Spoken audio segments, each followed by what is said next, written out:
Hey everybody, happy Saturday night. Today is March 8th, 2025. This is the Across the Pitch post-game show.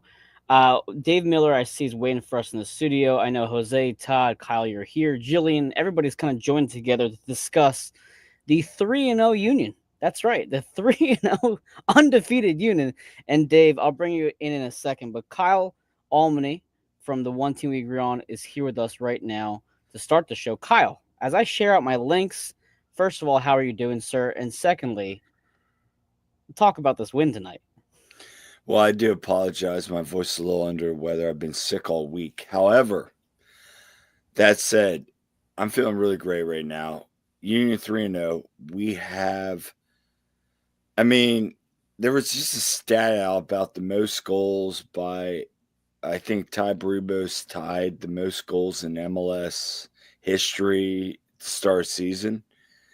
And now you're seeing this start the season with the Union. I mean, it's it's it's a very good start, and that's why I wore my arrogance jersey. Maybe the Union need to feel a little bit of arrogance right now. I don't know. I just feel that there's a lot of swagger in this team. There's a lot of confidence. It's a new philosophy, and they're feeling it right now. Having said that, we saw this with St. Louis City in 2020. Yes, we did. Yes, 2022. 2023, sorry. So we can, just suppress it. But at the same time, my gosh, I mean, and Dave, I mean, Gillingham won today too. So I'm sure you're you're on cloud nine too, because I've been following your club as well. So I mean, it's been a good day across everybody. So shout out to everybody in the comment section. Just enjoy this 3-0 start, because I think this really truly is the start of good things to come.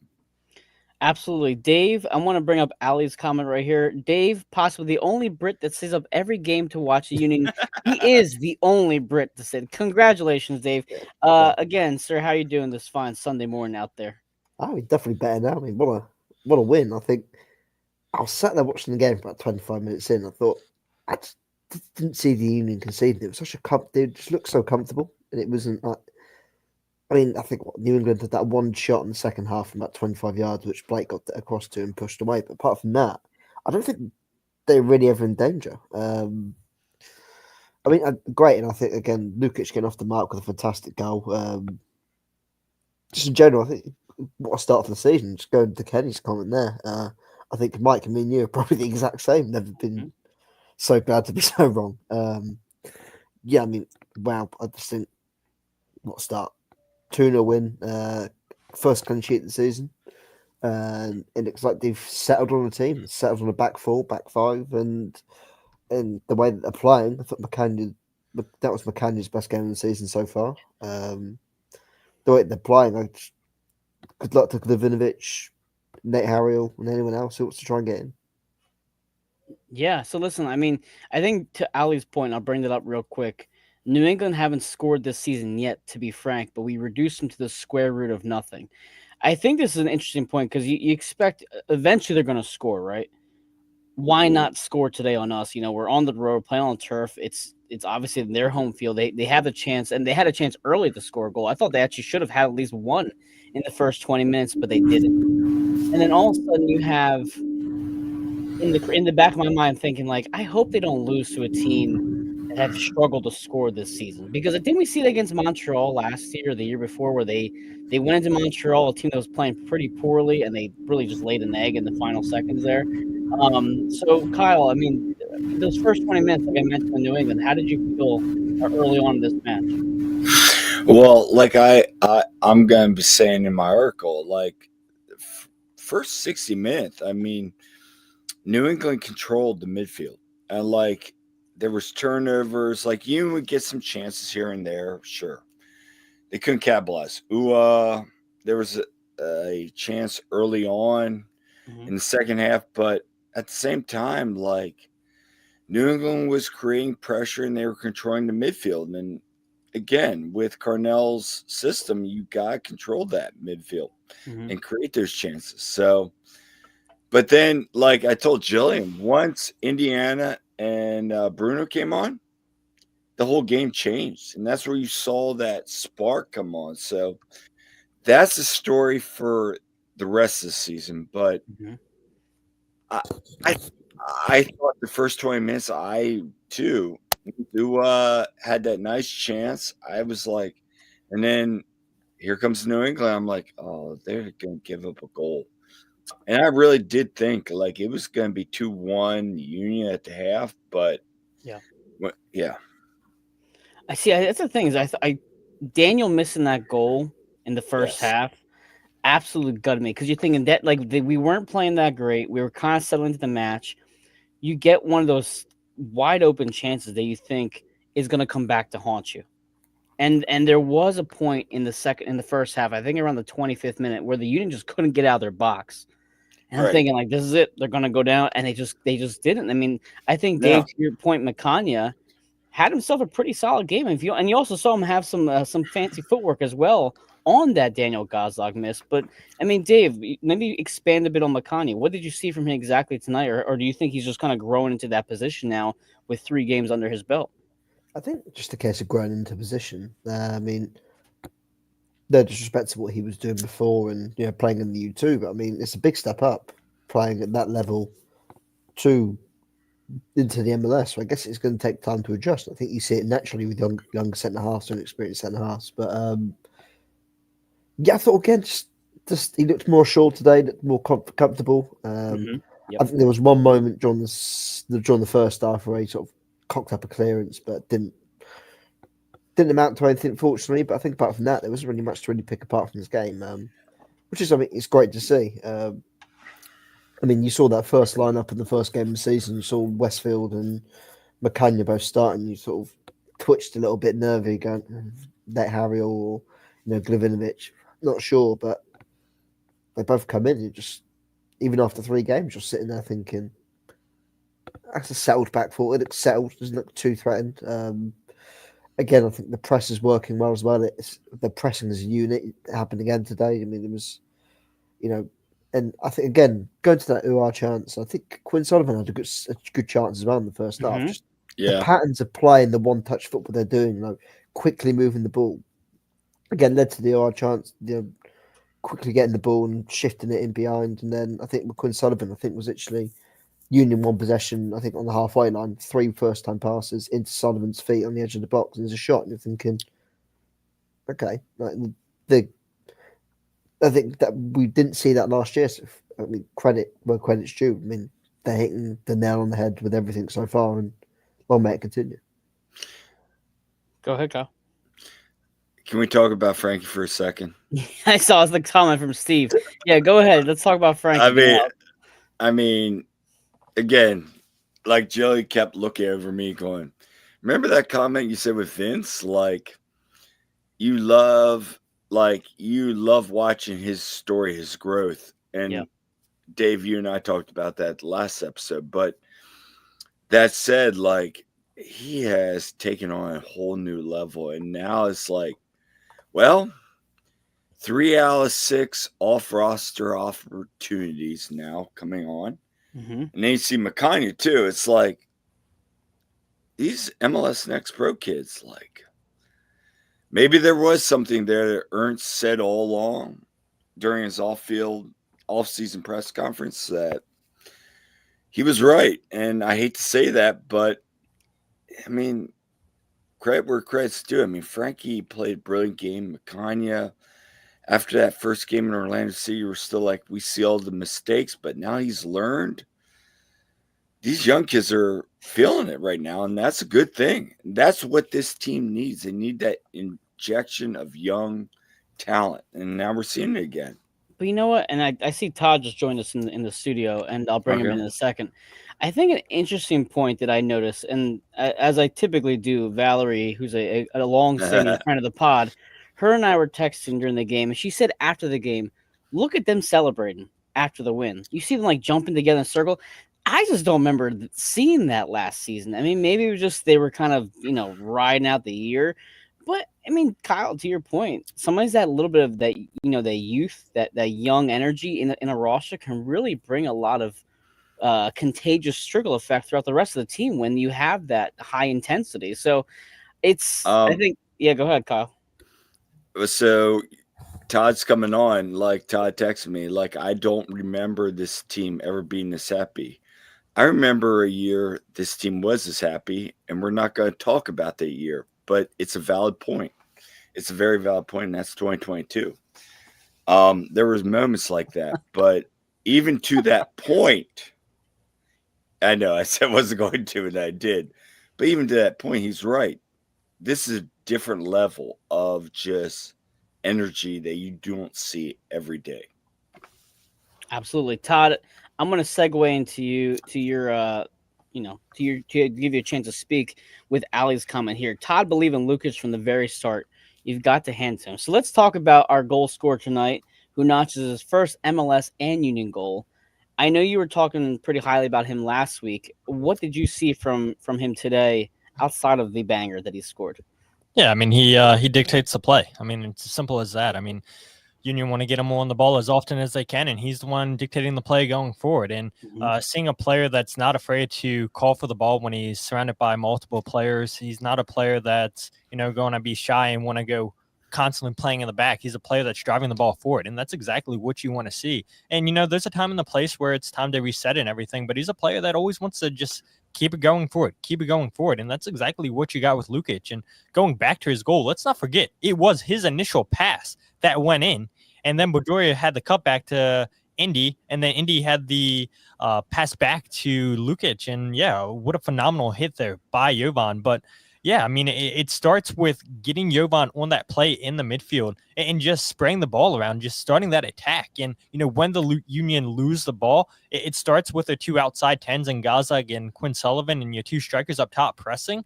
But if they don't win that, it's your 2 6s and Danley and Jovan protecting that back line. The Union are playing a high line where you saw multiple times in this game, Makanya pushing high up to win the ball. You had Jacob pushing high up to win the ball. And you know what? You had the 2 6s back there in Jovan and Danley to protect the back line. And yeah, I mean, and Jose Martinez is great and everything. And I really don't want to get too far ahead because it's 3 games into the season. But playing with 2 6s and Danley and Jovan, they're a big part of the success that this team's having. Yes, the headlines are going to be to Ty Rebo for scoring 6 goals in 3 games and being the league's leading goal scorer. But Jovan has to be up there with a shout to be the next in line for the best Union player so far. And the one thing I know that you guys noticed after the game is just the excitement for this team. And I heard Kyle mention it, that you've never – I haven't seen this team this happy in a very long time. You saw that they're all jumping around there in circles together. Bradley Cornell, after the game's going around, hugging all the players and everything. And this is a team that's playing with a lot of confidence, a lot of belief. And this is exactly the perfect start that the Philadelphia Union could have asked for. Because let's not forget, too, right? This fan base was ready to just jump off the deep end once Jim Curtin was fired and let go. And the best way to silence those skeptics and the negativity is winning. Listen, And I was right. What we're talking about is winning. Dave and I, we were skeptical. I mean, I think one of our first episodes for the season, we're like, this is going to suck. This year is going to be terrible. Jose Nunez has just joined us, and I'm actually going to ask him a question. Jose, my brother, how you doing tonight? I'm good. Can you hear me okay? Perfectly. So I think you and I were talking one time, either on the phone or something. We're talking about Lukic and his comparison to Jose Martinez. This feels like a controlled version of Jose Martinez. I mean, I think you could see that from the goal he had tonight. It wasn't skied over the bar like we saw with Martinez so many times. It was just clinical. What are your thoughts on his performance tonight and his impression that he's made on the fan base so far? I described it to somebody who is not involved with the Union as Jose Martinez, but without the emotional bullshit, but also like the passion as well. So like the best of both worlds when you have someone who's passionate but also can keep his rhythm, can keep his wits, right? Because how often did we see Jose Martinez go into a tackle or watch one of his teammates go into a tackle and then immediately want to go fight the guy, right? Like that happens so often, every other game really. So to see this type of player come in for as little as he would cost and just, I don't want to say wipe up MLS, but like, come on, man. Like, this today was another incredible performance. Never mind that goal, right? That I would argue was almost the worldie, and not just because of his shot, but the passing sequence, the back and forth and the layoff there and just hitting the post. And I can't tell you, if you've never done that, how satisfying it is to hit a ball that sweetly and have it hit the post in. It is a feeling unlike anything. So I'm sure Jovan, as soon as he felt it off his foot, he knew it was going in that way. Absolutely. No, I think when you're riding such a high, it's easy to ignore some of the negatives. So I do want to touch on some of the things that we can work on as a team to improve. Todd, I know in our group chat with a few of us here, you had mentioned Glesnes kind of being shaky in performance. What were some negatives you might have seen from that first half, or maybe things that this team can continue to work on? We want to get better. We don't want to plateau now, right? So what were the things you saw there, Todd? Yeah, I mean, it was the story of two halves, right? For Jacob Glesnes in the first half compared to the second, where he was misclearing balls, where he was missing tackles, when he was getting the ball stolen off of his foot. And then in the second half, he's timing his tackles right. He's winning the ball back. He's looking comfortable on the ball. So, I mean, who knows what Bradley Cornell had said to the team at halftime. I think it's interesting, too. Again, only 3 games into the season, but this is the first time all season long that the Union had went into the half without scoring a goal. Now, on the flip side of that, it's 2 consecutive weeks that they went in not conceding a goal. So, yeah, I mean, for the little chaotic, nervy moments that Jacob Glesnes had there in the first half, look, New England didn't punish them, and the Union, I'm sure, are probably looking at that. Thank goodness we're going into the half tied. But, credit to where it's due. Jacob Glesnes had a pretty nervy first half and came back and looked really, really solid. Jose, good luck with your assignment on MLS, as he just told us all. I don't even know what game Jose is writing for this week. One of the late games, yeah. Yeah. But yeah, I mean, credit to where it's due for Jacob Glesnes, losing the ball and comes out and looked really strong. But other than that, yeah, I mean, this team is pretty solid defensively, only giving up 1 shot on target. Yeah, this team, they're rolling in all cylinders. Go ahead, Kyle. Do you guys think Yvonne is a MLS All-Star with the level of play through 3 games? Because I've been so impressed. I'm asking you, Todd, because like you and I have talked about that. That's a good question. Go to Dave. I feel like Dave hasn't talked at all. Yeah, I know. I'm enjoying the conversation. No, I think again, really, I mean, it's impressive with the opening 3 games you could probably hope for with coming into a new environment, new league. Yeah, it's been great, Lukic. But I think again, as you sort of said, having the 2 6s in there to really perhaps strike a balance. I think that's what perhaps the Diamond did struggle with when teams somewhat did expose it, was the fact that if the Union did overcommit, it was always a case of, I mean, half the time you watched Jose Martinez bomb forward himself and he overcommit himself and left massive gaps. Whereas now you could also see there's that clear understanding between the two, that if one goes, one sits, or one won't overcommit, or do you know what I mean? I think that then allows neither to be overexposed. I think both like complement their games or suit each other really well in the way they play. Get stuck in. I think Danley again, I thought had a really good game again tonight. Was not just going from box to box and his work rate, but I think again got stuck in, retained possession where regained possession when it was lost. I just think the team just overall it suits it. I think I said at the top of the show, just look at that team. It looks like a set strong 11. Whether Damiani comes into the team at some point, I don't know. I'd be interested to see what the extent of what happened at the end of the game was. I mean, it wasn't just one knee; they were sort of working out both his knees. So I don't know whether it was just just slamming his knees into the ground, or something maybe more to worry about looking into the future. Who knows? But at the moment, it looks like they've got a set 11, and I think the 2 midfielders really are sort of like the anchors to the way the Union play. Because again, like with the whole pressing as well, they're essentially obviously had the front 4 that do what they do, but the 2 midfielders need to time their pressing right as well. Otherwise, in the communication there, because if they both overcommit and the press is beaten, you've got an exposed back 4 and exposed 3. And I think again they've worked it to perfection so far, and I think again is Lukic an all-star? I think based on performances, yes, but I guess he's got to try and win over the voting supporters and voting fans. So hopefully he can carry on the way he's going. So I wanna bring up a point that Danny mentioned a few minutes ago, and I'm also mentioning this because I'm wearing my Howie Roseman shirt tonight. If you guys can't see it, so like I feel like it's a great segue here. So Danny, thank you for bringing this comment up. He says somebody said about giving Ernst some credit. I refuse to do that because I don't think that any of these moves or a majority of the moves would have been made if the fans wouldn't have had such unrest. So, Dave, I mean, you're an Eagles fan like myself. Jillian, like, well, yeah, hey, Jillian, hi. I was like, that's not Kyle anymore. That's Jillian. Hi.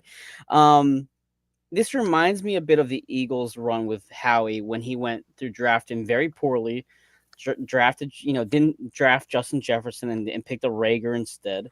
And the fans were saying, fire Howie, fire Howie. So, yes, I do think that some of his fans can pressure you in the right direction. But we're over here praising Howie as, the executive of the year for the moves he's made. But he had to make some mistakes along the way as well. I don't know if maybe Ernst has finally learned from his mistakes. We're not sure yet, but I feel like, Dave, I'll ask you first. Do you think that maybe he does deserve some credit for here, regardless of where the motivation came from?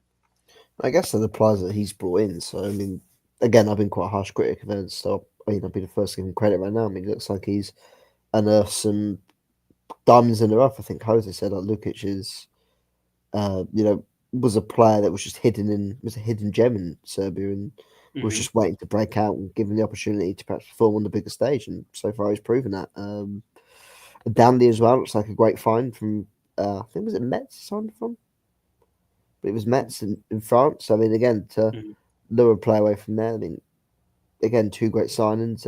Damiani, I mean, again, but we've not seen much of him so far, so it's a lot. You can't. He does have a goal, though. He has got a goal. He's got it in on the act already. So I mean, yeah, I mean, so far so good. And again, to have, I mean, Bacanya's looking good, and that was another find of Ernst. So I mean, sure. I mean, yeah, I guess so far he deserves the credit. But I think, again, I mean, Carl brought up at the start of Sherman Gillingham. I mean, I saw a very, very fast start in the season, and it's been very fluctuating since. So I think I'm trying to keep a cap on my excitement levels. I don't want to get too high again, have my heart broken. The second time in the season. So, but again, it's a good start. And I think that, I guess the aim for this team, I feel like it's just getting the playoffs, and then whatever happens. So I think again, they're off to a great start. 3 wins. Absolutely, Jillian. Hello, how are you doing tonight? I'm assuming you just got the press conference, right? Yeah. I just got off that a little bit ago. Awesome. Yeah. How was that? Oh, it was short. Yeah. Anything noteworthy from Coach Cornell or not tonight?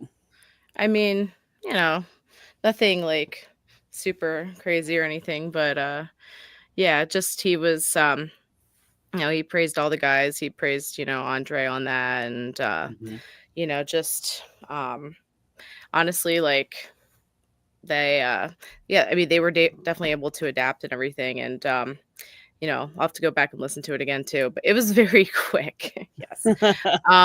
Yeah. So, but yeah, what a game. And it's been a long day for Kyle and me for sure. Up early for swim meet. So this was a good reason to be up late to see that performance. So yeah. Absolutely. So any thoughts on how you felt during the match, the substitutions? I want to talk about the substitutions a bit too. I mean, Bedoya gets to see about 11 minutes or so. Actually, probably more than that with the stoppage time.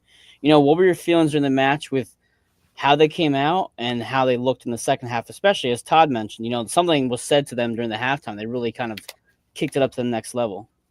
Yeah, I thought Kyle and I were saying that those first subs need to be Bruno and Indy, bring them on. And yeah, there it was. I thought the subbing was great. And then you bring on Bedoya, and that's a good role for him right there. He's coming on the 80th minute or so, and bring him on, and he has that leadership. And at this point, they're just trying to preserve, at least get a point, but hopefully more, which they did, which is good. And bring on Donovan, did his, just to do that job, So yeah, it was, I thought that was pretty good. Was hoping to see some choo-choo, but it's all good. Yeah. Oh yeah, I was at a swim meet. Yes, we have our YMCA district meet all weekend. See Eric's comment there. So, yep. Yep, that was all last weekend. I couldn't go to the game last weekend because I was at a swim meet on full deck all weekend. So, yep. Shout out Eric there. You and Kyle just don't sleep, which I've learned now. As both coach and union covering and fan, all that stuff, you guys just somehow function every single weekend. Yeah, I run on caffeine. So Ty, I mean, I think Jillian kind of segued into this next bit here with the subs. For me, I know you and I talked last year about how Bedoya's role needs to be what it is, and he's actually been pretty effective. I think he mentioned like they've won every game that he started or something along those lines, right? You can probably correct me in a few seconds here, but he comes in, he leads up the that sequence to when that second goal comes in from Lukic, so he does a great job there. What do you think of Bedoya's role tonight? And to Jillian's point with Bueno, are you surprised we haven't seen him yet at all in 3 games? Yeah, so first with Bedoya, I mean, look, he was made it clear last year, last game of the season, that look, we have more wins when I'm playing than when I'm not winning. And he was like, I'm very high up this team in terms of offensive contributions. And yeah, he's not wrong. The numbers backed it up last year. And look, he comes in and he gets the assist to Jovan's goal. And that's the typical Alejandro Bedoya play that we've seen for years and years and years, where it's that typical cutback pass. He's running down the right touchline. Now it's a cutback, and yeah, it finally worked out. There's been plays in the past where it hasn't worked out, and this time, it's good positioning by Indy, and then good awareness there by Jovan. And again, just going back to the point, talking about Danley and Jovan, they seem to have a really good understanding of, okay, one of us is going to push up, the other one's going to sit back.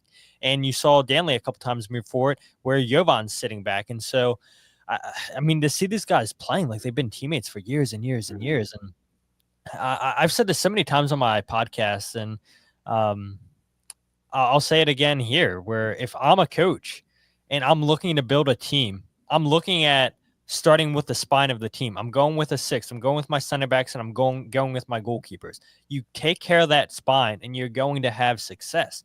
And the Union did that with Lukic. They go out there and they get Glavinovic. You have Andre Blake. And a big reason why this Union team is having success is that spine. Those two in the midfield, Danley and Jovan, protecting the back line. You bring in Alejandro Bedoya, who, okay, he's not the Bedoya of 10 years ago. We all know that.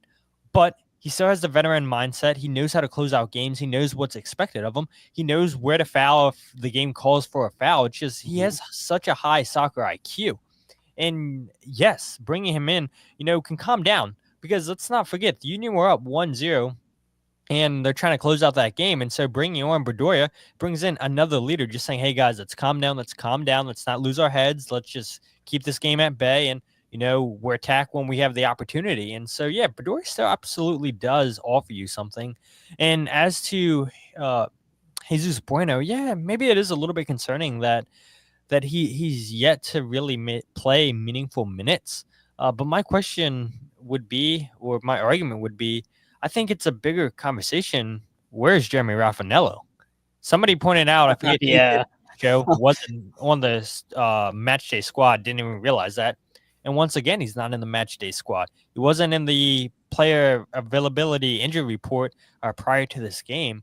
And so I do wonder what exactly is going on with Jeremy Raffanello. And you had talked about it, Mike, comparing Howie to Ernst Tanner. And yes, the Union were handcuffed from the last couple windows from the signings that they could make. But let's not forget that he did this past season give a contract extension to Jeremy Raffanello. He gave one to Olivier Bizo, and I understand, when those were giving, Jim Curtin was still the coach.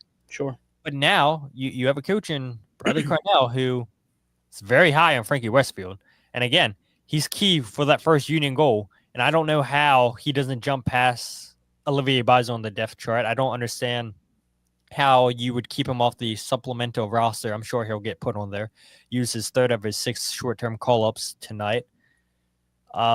But yeah, I mean, yeah, it's a little bit concerning about Jesus Bueno. It's a little bit concerning. You give these contracts to Jeremy Raffanello, you give them to Olivier Bazo, and yes, I know Olivier was dealing with an injury throughout preseason, but at the same time, it's like, are they surplus to requirements for this team? And did the union consider potentially shopping them? That's something that, maybe we need to consider is, would a team come in and say, hey, look, we'll give you X amount on GAM for Olivier Bazo.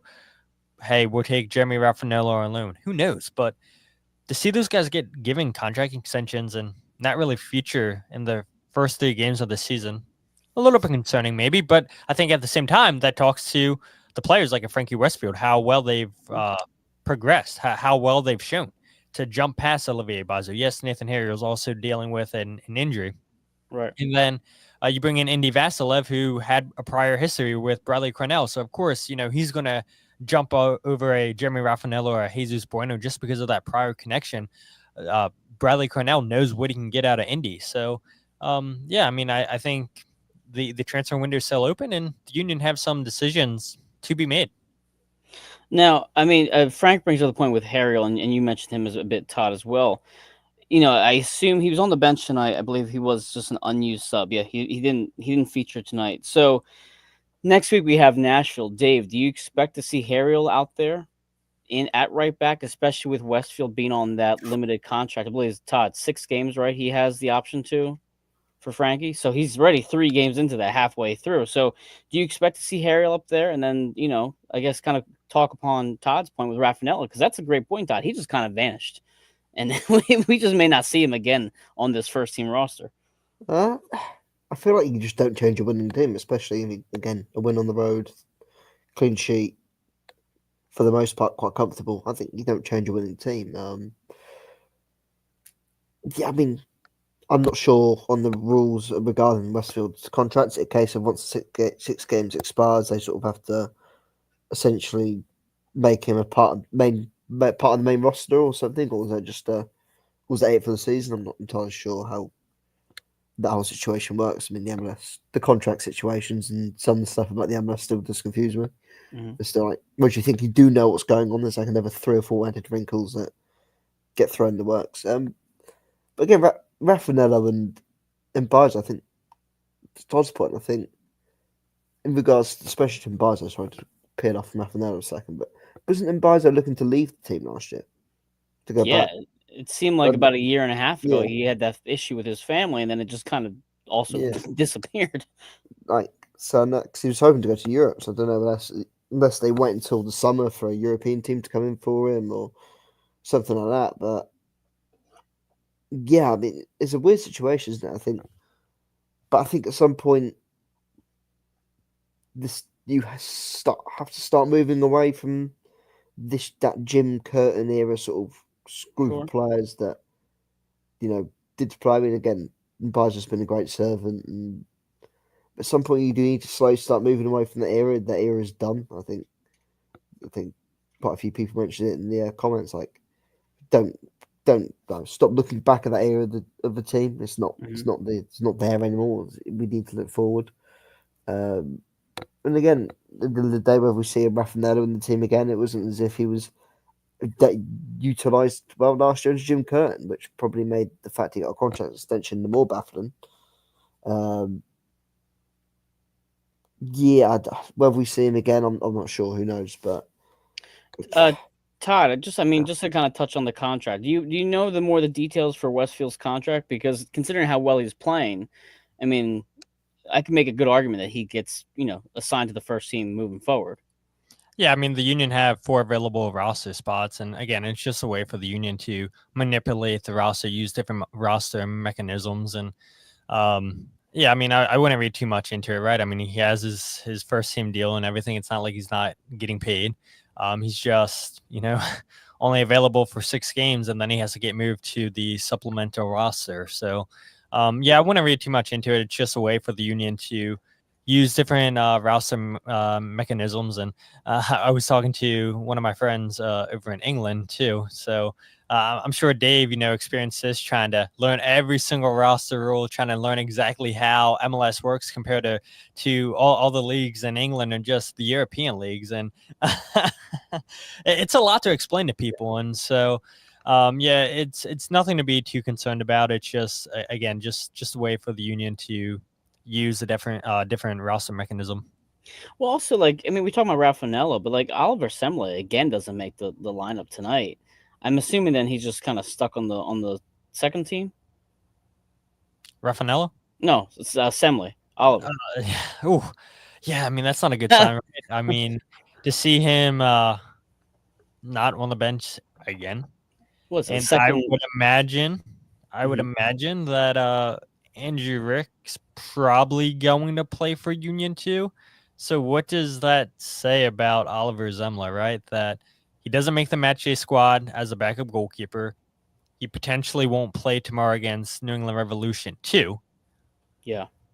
And he's taking up an international roster slot. He's making, I think, a little bit over $100,000 as essentially a third string goalkeeper, and not many teams, if any team, is going to want to touch that contract. And yeah, the Union are in a really, really, really tough spot with Oliver Zemla. And yeah, it's not a good look tomorrow if Andrew Rick's the one starting in goal and Zemla once again is nowhere to be found. Absolutely. Jillian, I mean, we're talking about, roster things, and I think to Dave's point, kind of going off that curtain era. I was talking to somebody, one of our friends from the tailgates and stuff. Like, do we miss Jack Elliott? Do we miss players, like Jose Martinez? Or are we kind of finally just getting past that curtain era? But in terms of just moving forward here with next week's roster and lineup, are there certain players next week do you want to see more of? Or what do you think next week's lineup will look like with Nashville coming to town? And Nashville currently actually up, I think 2-0 against Portland. I can double check that. Yeah, they just won against Portland 2-0. So what do you expect to see next week, or what are some expectations you have for this roster? Yeah, I mean, today I said to Kyle, I'm like, well, if it ain't broke, don't fix it, right? So he rolls out the same thing. And I mean, I wouldn't say anything too drastic. I think maybe we see Damiani get the start and Ua come on as a sub. Might see a change there perhaps. Now that he is, been more integrated. And I think Frankie's the big question because he is playing so well and he's making a big case for himself, like real big. I mean, I wouldn't be surprised to see him again, especially if Nate Harrell's not 100%.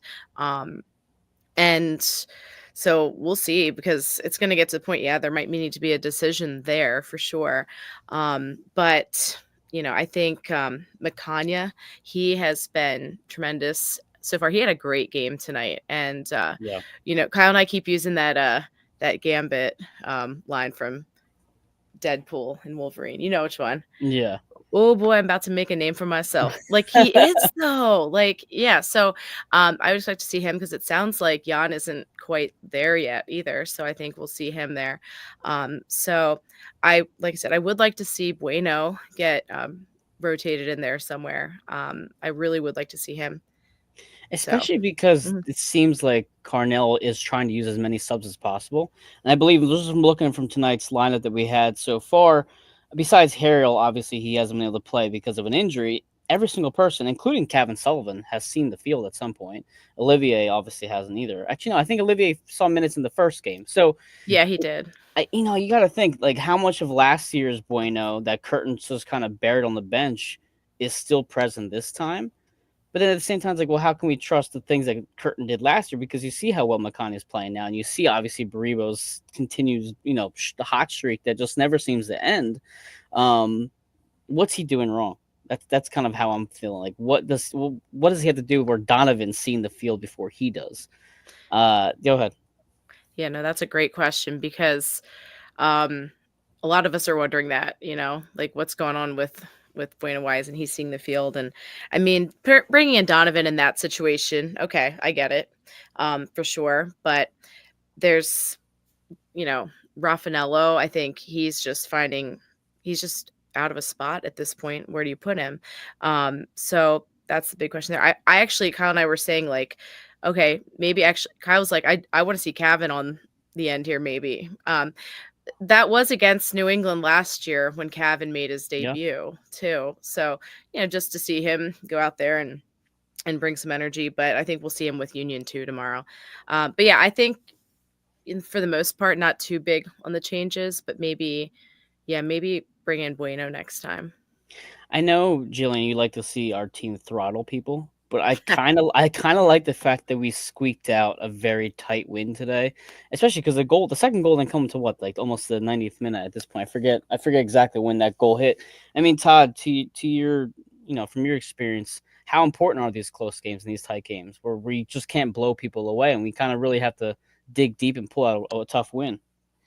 Yeah, I mean, it speaks to the character of this team. I mean, Sure. look at the passing that they do too. I mean, it's unbelievable how they can keep possession for spells in this game where it's not always just hoof the ball up the field and let's just play direct as possible. So, I mean, yeah, this team, again, I started the show talking about Jovan Lukic, and I'll end the show talking about Jovan. He dictates play. And, a lot of those long possession spells, he's at the forefront of it. And so, yeah, I mean, the first half, you had two really, really good chances there with Mikal Ur in 1v1. Daniel Gazak had essentially a wide open goal. Should have put that one in the back of the net. But look, this team came out in the second half and they still played their game. They weren't afraid to play, their solid game and hold possession of the ball. And yeah, they may have been a little bit, but they didn't totally break. And, when Andre Blake was called upon to make that one save, he makes that one save. There's a comment there. I don't know if you want to pull it up though, Mike, where he says, Sure. From Danny, he said, Jose gave us an edge. I feel like that's one thing we don't have with this team is an edge. If we come up against the team that likes to scrap it, that might be a problem. Well, I would just say Jovan Serbian. Do you guys not know how this guy look? I mean, the players from the box. I mean, those guys take no shit from anyone, and so yeah. I mean, if it's asking for a scrappy match, yeah, Jovan's going to be one of the first players in there. Bruno Damiani seems to be a player that has that little fight in him. We know Kai Wagner is a player that's always at the forefront, and let's not forget about Frankie Westfield, North Philly's own. So that guy, I mean, he's as Philly as it gets. So if we're having to scrap, those are the four players that I think are going to be at the forefront of it. And yeah, they'll be down to get a little bit rough. But the thing with Jovan is, he's not going to go and mouth off to the referee. He's not going to go ahead and throw his hands up in the air like we see with a Kai Wagner sometimes. He just seems a lot more disciplined. And yeah, this team, when it's time to roll up the sleeves and make it a tough game and fight it out, yeah, we'll go ahead and see those players that I mentioned be at the forefront of it. And yes, Sean, Jovan did indeed get a yellow card. I was going to say as well. Go ahead, Dave. It was with Jovan as well. It was Gazdag who got it. So with Jovan as well being more composed and not as erratic. I mean, again, you don't. I think you mentioned it, Todd, earlier in the show. Like watching Jose Martinez play, like getting aggravated and wanting to start a fight because one of his teammates was on the receiving end of a tackle. But I mean, he also spent 3 times a game holding your breath as he went in to try and start those like mini scraps or fights, thinking, is he going to throw? Is he going to put a hand in someone's face? Is he going to throw an elbow? Is he going to do something stupid where he gets himself sent off? And I think last year he got very lucky a couple of 3 or 4 times in games where he should have probably been sent off, and I don't know how he didn't. But again, it's been quite nice as well. I think for the fluidity of the team as well. I think so many times last year the Union I guess it's easy to say it now. The players are gone and things are different. Well, seemingly different at the moment. But how many times last year would we watch a game and Union would be on top, or the game be flowing quite nicely, and they were just growing into the game and. Again, the game stopped for 3-4 minutes because Jose Martinez is rolling around because he's been on the receiving end of a 50-50 challenge. He doesn't like the feeling of, or he's trying to get someone in trouble, and it's sort of like it pauses the game, it causes a ruckus. It completely takes the momentum out of the game and riles the other team up a bit more, makes them perhaps hungrier than they were. Well, I'm not saying they wouldn't have been hungry, but more riled up than they were beforehand. The more wanted to heavily contest the fixture more. I think that again that works in Union's favour, and as you sort of said, Todd, as well. Like if they have to get into a scrap and they have to get into a kicking match, and like as you said, they've got a Serbian midfielder in there who's gonna kick the shit out of you, but isn't gonna then play acts and try and cause a massive scene if it doesn't go in his favour. So real quick before I shoot the Jillian for the next comment, and then we'll wrap up the show. So Jeffrey mentions here, honestly, do you think that the players who aren't currently playing need to play if we're winning? So like this is something that we talked about last year. I think this kind of goes to the substitutions, which I think everybody so far in the comments, and I think between the four of us and other media members can agree that one of the Curtin's biggest problems was the subs, and now we're seeing these wave of players come in. And from all of us who've played sports, it's when you have a chance to actually play, there is a different level of competition that you're going to put out in practice, in training, all that stuff. So, and also besides that, you want to see that your depth is actually capable of making it and doing something out there in the field if they get called upon. I mean, we saw last year where it looked like Raffanello was in over his head and Cavan wasn't ready yet. And these players you had no idea what you were going to expect from anybody on the bench because we didn't see half of them play at all. So I think the fact that we're winning and also rotating players in is a great thing. It's great for competition. It's great because after the game, you see the camaraderie this team has only 3 games in. And this goes back to your point, Todd, with Lukic and Danley. It seems like they've been playing together forever, and they've been, a month and a half together. It's absolutely astonishing. Credit to Carnell, I guess, more than Tanner for getting this team and kind of making them gel so quickly. But, I mean, Jillian, I guess I'll kind of rotate this question around to you. If this team is in a scrap, do you think they can hold their own against any other of MLS caliber quality out there? Yeah, no, I do think they can. And, I think it was early on in the game, actually. Frankie and I forget which player from New England were kind of looking like they were going to scrap there a bit. And I'm like, bro, don't mess with him. Don't mess with him. You don't know who you're dealing with. No, but I think, to your point about the subbing and everything too, it's just, it's refreshing to see the subs actually, going in there, and you got to know what you have and keep the legs fresh and everything. But I think that they're proving that, yeah, you can sub these guys in and they're going to hold their own. And, against, Cincy was a good team and they were able to, put up a hat trick against them. So I think, the next couple games, we'll see if this continues to be a trend, if they keep that up, I think. But it's, off to a great start because, New England going into this wasn't that good, but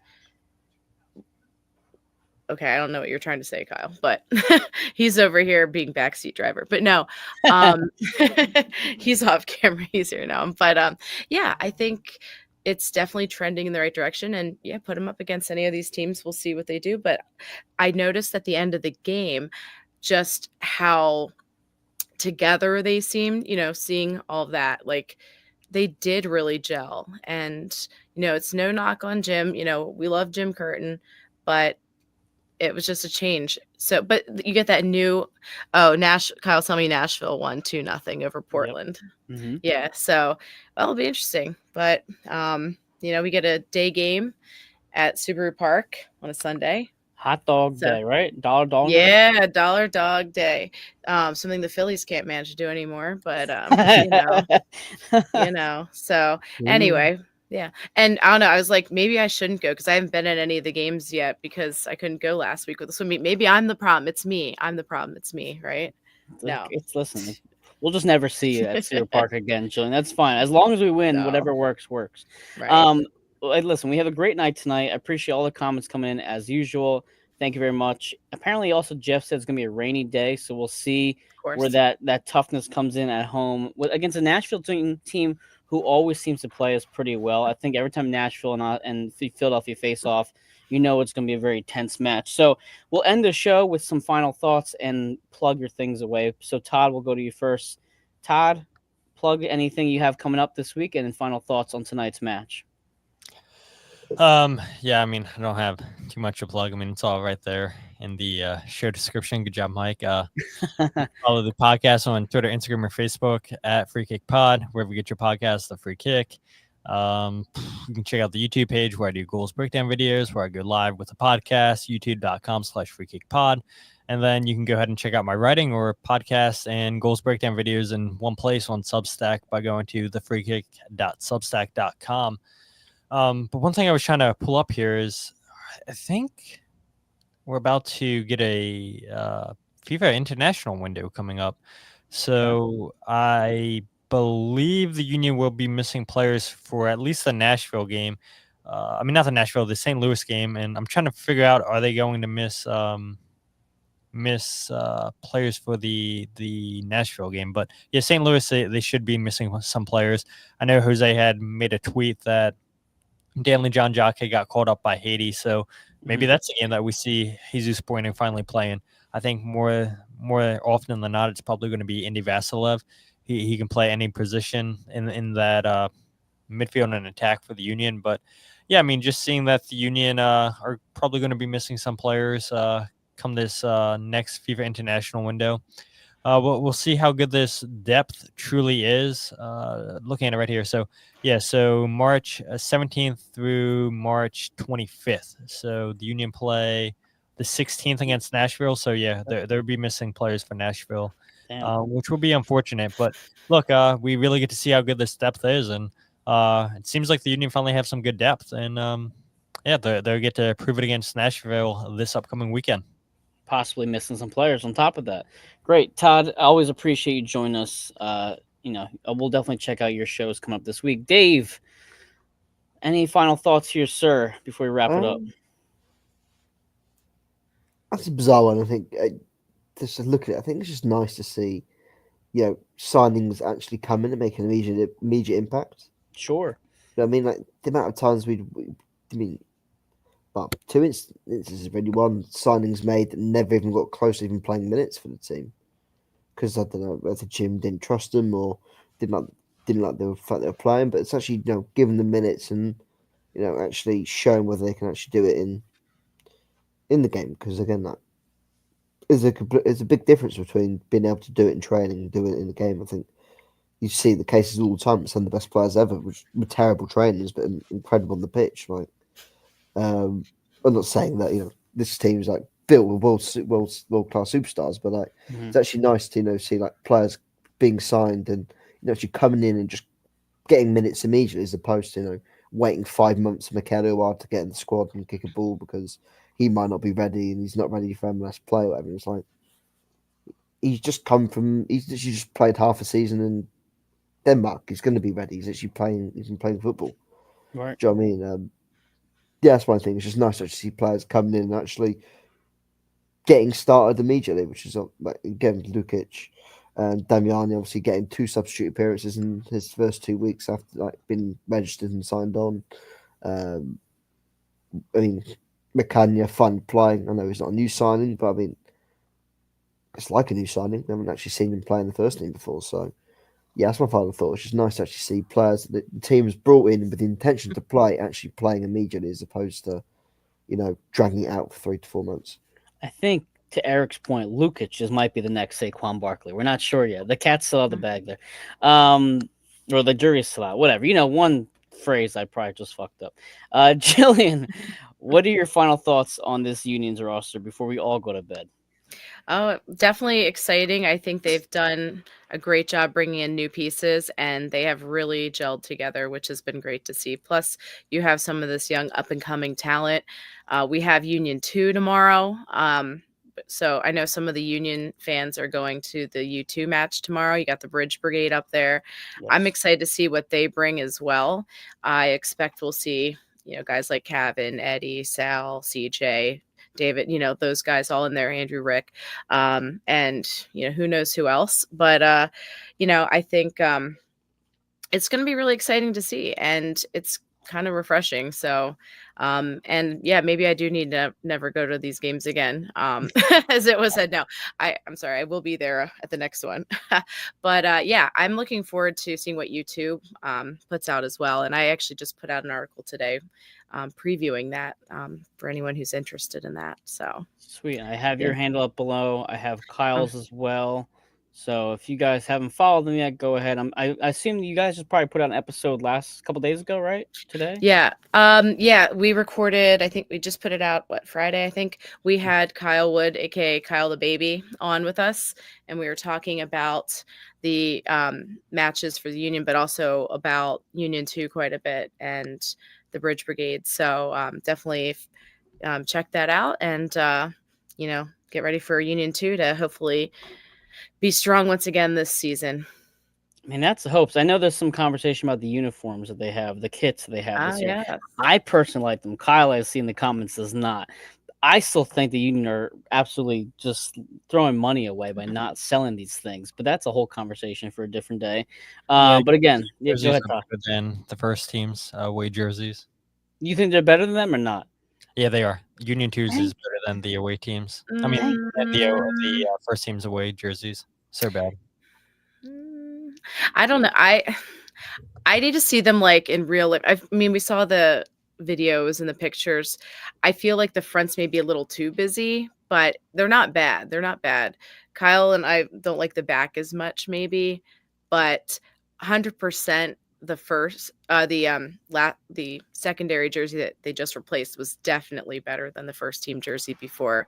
And if you look a lot of the next pro jerseys out there, a lot of them, like Cincinnati, for instance, better than their first team for sure. New York City's too. Yeah, that one. They put a pigeon as the logo. I did. That did was they really? cool. Yeah, that's kind of cool. All right, yeah. But I agree. I agree with it's too much yellow. I saw. It is so much yellow though on the. I don't know. I'm not. Maybe that's why, because I'm not a big fan of yellow. So we'll play anyone.